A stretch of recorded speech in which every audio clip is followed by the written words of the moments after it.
In the Colorado foothills, where the mist weaves through the pines and shadows linger in the corners of memories, Mike and Amy Henderson's tranquil retirement took an unexpected twist.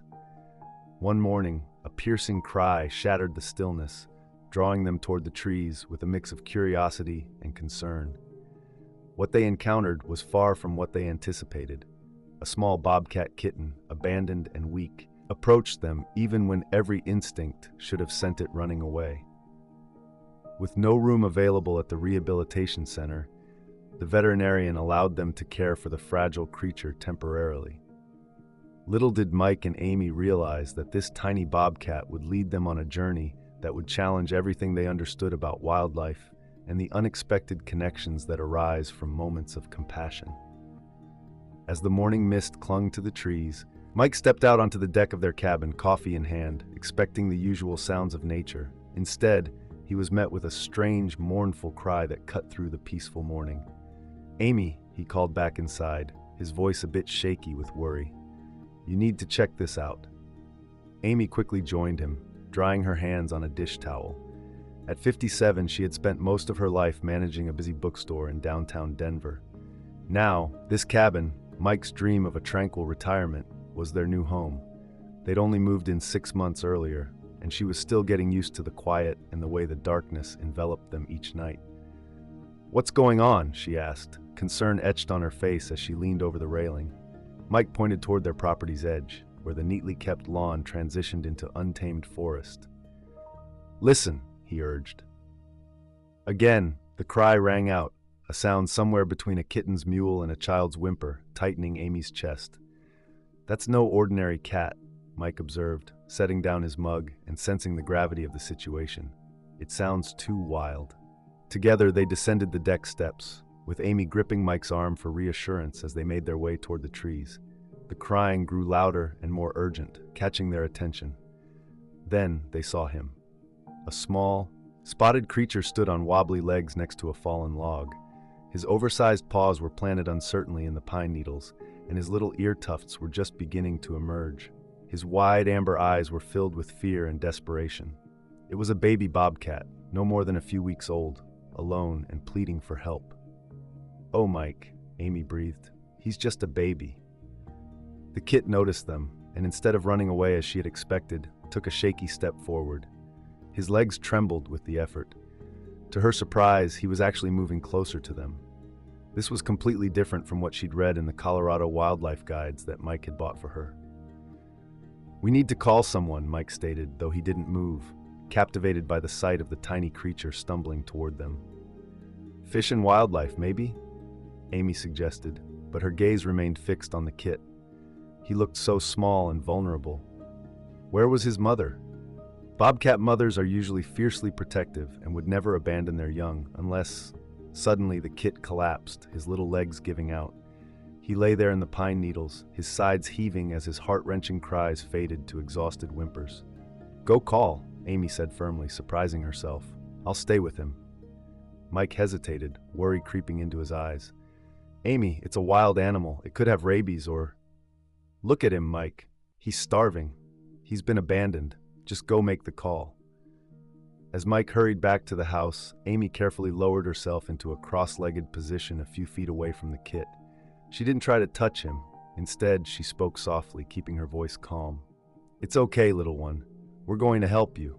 Where's your mama? How long have you been out here all alone?" The kit's amber eyes seemed to lock onto her face. There was intelligence in those eyes, and perhaps something more, like trust. Maybe he realized that she was his only chance at survival. Dr. Patricia Walters from the Colorado Wildlife Rehabilitation Center arrived 2 hours later. By that time, Amy had managed to coax the kit to drink a little water from a shallow dish she had set out.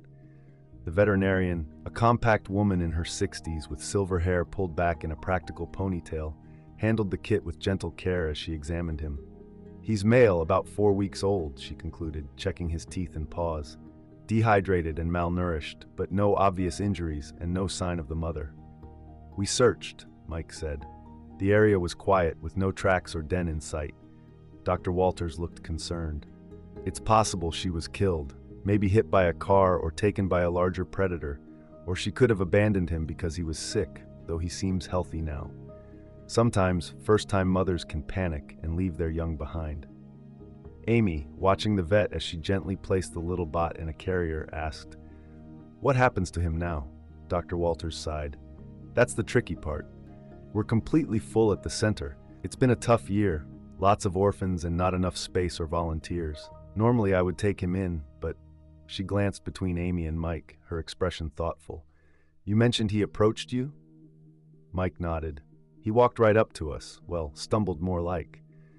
"That's highly unusual," Dr. Walters replied. "Bobcat kits typically avoid humans. The fact that he sought you out..." She paused before continuing. "This is unconventional, but would you consider fostering him temporarily until we have space?" Amy felt a rush of excitement. "But we don't know anything about raising a bobcat." "I'd teach you everything you need to know," Dr. Walters assured her. "You'll need to build a proper enclosure and follow strict guidelines. He's not a pet, and the goal will always be to release him back into the wild. You have enough space here, and it's secluded enough that he wouldn't get too used to people. Plus," she said, glancing at the kit, who was watching Amy intently, "he seems to trust you." Amy exchanged glances with Mike, who shrugged. "It's up to you," he said. "You're the one home all day." In that moment, Amy imagined her quiet days, her unwritten novel, and her comfortable routine. But then she looked at the small, vulnerable kit and felt a surge of determination. "Tell me what I need to know," Dr. Walters smiled. "First things first, he needs a name, something that reminds you he's wild, nothing too cute or humanizing." Amy observed the kit's attentive expression, his ears perked up to catch every sound despite his fatigue. "Scout," she decided. "We'll call him Scout." The following weeks flew by, filled with construction, feeding schedules, and sleepless nights. Mike, skilled with tools from his contracting days, built a large outdoor enclosure against the side of their garage. It measured 20 by 30 feet and included climbing structures made from fallen trees, a small shelter lined with straw, and double-fenced walls that extended 2 feet into the ground to prevent any escapes. "This is nicer than some apartments I've lived in," Mike joked as he finished installing the last security latch on the gate. Amy, on the other hand, had thrown herself into research about bobcats with the same dedication she once had for selecting books for her store. She found out that bobcats can't digest cow's milk and that they require a special formula enriched with vitamins. She learned to prepare his meals while wearing gloves to limit any human scent and to avoid speaking to him in a babyish tone or treating him like a typical house cat. Perhaps the toughest lesson she faced was maintaining emotional distance. "You have to remember," Dr. Walters reminded her during their weekly check-ins, "he's not your pet. Every interaction should have a purpose. Feed him, clean his enclosure, monitor his health, but don't cuddle him. Don't play with him like you would a domestic animal.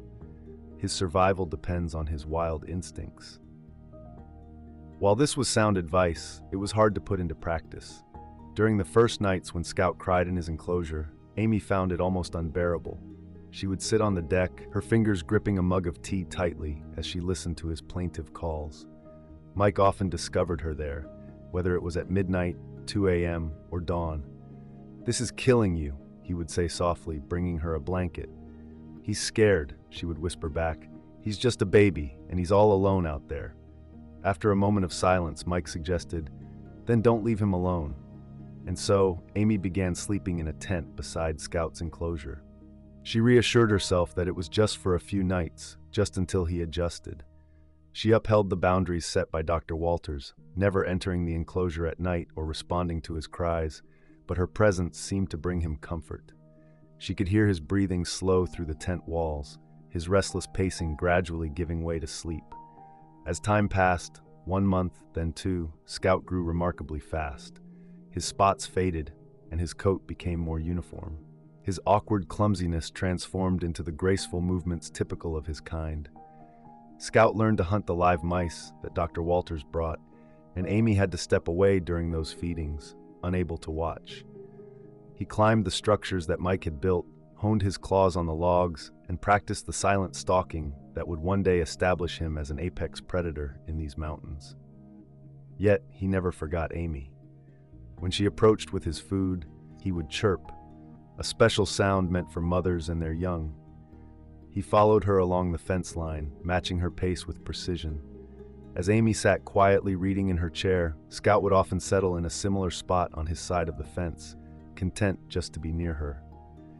"You're getting attached," Mike cautioned one evening while watching Amy prepare Scout's dinner with great care. "I'm not," she replied decisively, though they both knew she wasn't being truthful. The pivotal moment came when Scout was 4 months old. Dr. Walters arrived for her weekly visit and found Amy inside the enclosure, with Scout pressed against her leg as she stroked his soft fur. "Amy," Dr. Walters exclaimed, causing them both to jump. "What are you doing?" Shame washed over Amy as she hurriedly exited the enclosure. "He seemed lonely," she explained, but Dr. Walters was firm. "You can't think like that. You need to follow the protocols." Dr. Walters' expression softened slightly as she continued. "I know it's hard. Believe me, I've been doing this for 30 years, and it never gets easier. But if Scout gets too comfortable with humans, he won't survive in the wild. Bobcats that approach people can get shot. Is that what you want for him?" That night, as Amy cried into Mike's shoulder, she expressed her fear of failing him, of being the reason he might get hurt. "You're not failing him," Mike assured her gently. "You saved his life. Now you need to help him become what he truly is." From that day on, Amy rededicated herself to following the protocols. She changed her clothes for feeding to reduce any scent association, varied the feeding times to avoid routine dependence, and used tools to place the food instead of hand feeding. It was difficult to bear Scout's confusion when she no longer responded to his chirps, watching him pace by the fence in search of the companion who had withdrawn. But her efforts paid off. Gradually, Scout became more reliant on his instincts rather than human interaction. He grew more cautious and independent. When Dr. Walters brought a road-killed deer for him to practice on, Amy couldn't watch at first. Yet, he handled it with the skill of a wild predator. At 6 months, it was time for the next step. Mike modified part of the enclosure fence, adding a guillotine door, a sliding panel that could be raised to allow Scout to come and go while still having the comfort of familiar territory. The first time Amy raised that door, her hands trembled. "You sure about this?" Mike asked, concerned. "Once he goes, he might not come back." "That's the point," Amy replied, her voice thick with unshed tears. As Scout approached the opening, he did so cautiously, his body low and every sense alert, sniffing the edges of the door. Scout cautiously placed one paw outside the enclosure before quickly pulling it back in. For the next hour, he explored this new opportunity while Amy and Mike observed from the kitchen window. As the sun dipped below the horizon, Scout finally slipped through the opening and vanished into the forest. That night, Amy found it difficult to sleep, sitting by the window and focusing on the quiet enclosure, tensing at every noise. Mike offered her coffee and sandwiches, but she wasn't hungry. "He's doing what he's supposed to do," he reminded her gently. "I know," she whispered back, "but that doesn't make it easier." At dawn, her heart leaped when she spotted Scout emerging from the trees. He was carrying a freshly caught rabbit and quickly returned to his favorite spot under the climbing structure to enjoy his meal. This became Scout's routine. He would leave at dusk, hunt through the night, and return by morning. Sometimes he'd be gone for 2 or 3 days, and Amy would pace the house, anxiety creeping in like a concerned parent. Yet he always returned, drawn back by the safety of the enclosure and the bond they had formed in those early months. The real challenge came with winter. Colorado winters can be harsh, and Amy worried endlessly about Scout's ability to find food in the deep snow. Although she considered helping with his meals, Dr. Walters was clear. He needs to learn to hunt in all conditions. Wild bobcats don't have backup feeders. Watching Scout adapt was both rewarding and nerve-wracking. His coat grew thick and fluffy, and his already large paws seemed to expand, almost acting like snowshoes. He learned to hunt using sound, detecting mice buried beneath feet of snow and diving to catch them. One particularly harsh night in January, a blizzard swept through the mountains. Amy hadn't seen Scout in 3 days, and the storm made checking the enclosure impossible. She stood by the window, peering into the swirling white and feeling her worry grow. "He's found shelter," Mike reassured her. "He's smart. He knows these woods better than we do now." But Amy couldn't shake her fear. What if he was injured or lost? What if he had ventured too far from home? On the fourth morning, the storm had passed, leaving 3 feet of snow covering everything. Amy trudged through the drifts to Scout's enclosure and found him curled up in his shelter, sleeping soundly. A wave of relief washed over her, so intense that she had to sit down in the snow. As winter slowly transitioned into spring, she couldn't help but reflect on how far both she and Scout had come. Scout's visits became less frequent. He was now exploring farther, establishing his territory, and embracing the wild instincts he was born with. Amy found joy in the rare moments when she caught a glimpse of him, a flash of spotted fur in the underbrush, tiny tracks in the mud by the stream, and the signs that he was thriving, like the remains of a meal he'd caught. But then, one day brought a shocking change. While Amy was reading on the deck, she heard a familiar sound she hadn't heard in months, a chirp that made her heart skip a beat. She looked up to see Scout at the edge of the forest, but her relief turned to concern when she noticed he was limping. His right rear leg hung uselessly, and there was blood on his fur. He managed to reach the base of the deck stairs before collapsing, panting heavily. "Mike!" Amy exclaimed, rushing down the stairs without a second thought. Any rules she had in mind didn't matter now. Her boy was hurt. She approached him slowly, using the soothing tone she had used when he was younger. "Hey, Scout, it's okay. I'm here. What happened to you?" He looked up at her, his amber eyes following her movements, and surprisingly, he didn't try to run away as she knelt next to him. Up close, the wound was clear, a deep puncture in his hip and thigh that already showed signs of infection. "Coyotes," Mike said solemnly as he joined her. "Or perhaps another bobcat. It may have been a territory dispute." With care, they managed to coax Scout into a large dog carrier that Mike had retrieved from the garage. The fact that he went along with it said a lot about how serious his condition was. Amy hurriedly called Dr. Walters, her voice trembling. "Bring him in immediately," the vet instructed. "If it's infected, we don't have much time." The next few hours were a blur. Dr. Walters sedated Scout and cleaned his wounds, confirming they were indeed caused by another male bobcat, based on the size of the bite marks. She administered antibiotics and pain relief, stitching up the most severe injuries. "He's lucky," she told Amy and Mike in the waiting room. "Fortunately, no major vessels were hit, and there's no bone damage, but there is significant muscle trauma. Recovery will take weeks, maybe even months." "What does that mean for his release?" Amy asked, though deep down she feared the answer. Dr. Walters sighed, sensing her worry. "It complicates things. He'll need physical therapy to fully regain use of that leg, and during his recovery, he'll rely on human care. All the wild instincts we worked so hard to protect may be compromised." Tears welled in Amy's eyes. After everything they had been through, the thought of it ending like this felt unbearable. But then Dr. Walters continued carefully. "There is another option. He still trusts you, and he's shown he can survive in the wild. You could manage his recovery at home in a familiar environment, minimizing human contact." Aside from his medical care, Scout's situation was quite unconventional. But then again, he had always been an unusual case. When he returned home, Mike made adjustments to the original enclosure to create a smaller recovery space. This design aimed to limit his movement while still keeping familiar sights and scents around him. Meanwhile, Amy stepped into the role of a physical therapist, following Dr. Walters' instructions for massage and range of motion exercises with Scout. During these sessions, their bond, which had never truly broken, grew deeper. Scout would lie still, his eyes fixed on Amy as she worked on him, occasionally letting out a chirping sound reminiscent of his kitten days. To her surprise, she found herself engaging in genuine conversation with him. Not baby talk, but talking about her day, her unfinished novel, and even her concerns for his future. "You're going to get better," she reassured him one afternoon while gently manipulating his injured leg. "You'll run, hunt, and claim your territory again. Who knows, maybe you'll find a mate and have kits of your own. Wouldn't that be something?"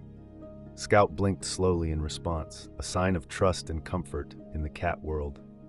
Progress was gradual but marked. Soon, he began to bear weight on his leg and took hesitating steps. Mike continuously increased the difficulty of challenges in the recovery pen. and Scout tackled them with a determination that filled Amy with pride. After 2 months, Dr. Walter assessed Scout and declared him ready for release. His muscle tone is good, the leg is strong, he's young and healthy, he should do fine. Then he paused, looking at Amy. The real question is, are you ready? Amy felt prepared. After all, she had been through this before. But when the day arrived to open the enclosure door, she hesitated. What if he got hurt again? What if there was another Bobcat still lurking around? He'll handle it, Mike reassured her. Wild animals have been navigating their world for millions of years. You can't protect him forever. Knowing he was right, she took a deep breath and opened the door. To her surprise, Scout didn't rush out. Instead, he spent the day in the enclosure, testing his leg with stretches and brief sprints. As dusk settled in, he finally approached the opening, pausing to look back at Amy, who was watching from the deck. For a long moment, they exchanged glances. The city woman who had come to love the wild, and the wild creature who had learned to trust her. Then, with a single chirp, Scout said his farewell and disappeared into the forest. This time, Amy didn't spend the night worrying. She felt a sense of peace, trusting that he would be all right. Scout's recovery changed everything. He would return to the enclosure occasionally, or sometimes just wander through the yard, but he had adapted to the wild. Amy would catch sight of him marking his territory, and even witnessed him confidently standing his ground against a coyote, which he bested without a struggle. In his second winter, she spotted him with a female bobcat, and her heart swelled with joy. Yet the most significant transformation was in Amy herself. The woman who once felt anxious about the darkness and solitude of mountain life now walked the forest paths with assurance. She had started a blog about her experiences with Scout, which eventually evolved into a book, not the novel she initially envisioned, but something far more profound. She even began volunteering with Dr. Walters at the rehabilitation center, assisting other orphaned wildlife. The animals began to sense her kindness. At first, it was subtle. The deer remained calm instead of fleeing as she approached. The foxes would hunt in plain sight. A great horned owl began roosting in the pine tree right outside her window. It seemed the word spread through the forest that this human was trustworthy. "You're like a Disney princess," Mike joked one day, watching a chipmunk munch seeds from Amy's open hand. "What's next? Birds doing your laundry?" Amy laughed but recognized the truth in the lighthearted comment. Scout had given her an invaluable gift. He taught her to see the natural world not as something foreign and intimidating, but as a community she belonged to. Now, 2.5 years after that first desperate cry echoed in the morning mist, Amy stood on her deck before dawn. She felt confident Scout was nearby. Just yesterday, she had seen his tracks by the stream and the remains of a rabbit he had caught.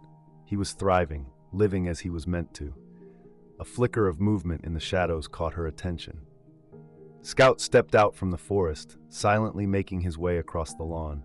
He had grown into a magnificent adult, muscular and glossy, the pinnacle of his species. He halted at the base of her deck and looked up at her. Amy remained silent, not wanting to disrupt the moment. After a heartbeat, Scout chirped, a unique sound she had never heard him make for anyone else. In response, she offered a soft chirp, though it was a poor imitation, and yet it drew his ears forward with intent. As he turned to leave, he paused again. Out from the woods came another form, the female bobcat she had seen before. Behind her, 2 playful kits tumbled and wrestled with one another. Amy's hand flew to her mouth in surprise and delight. A family had come to meet Scout, but their visit was brief, as wild animals tend to keep their distance. During the short time they spent together, Amy caught a glimpse of Scout's wild life. The children played in the grass while their parents watched them closely but remained calm. Then, as if prompted by an unseen cue, the family quietly slipped back into the trees.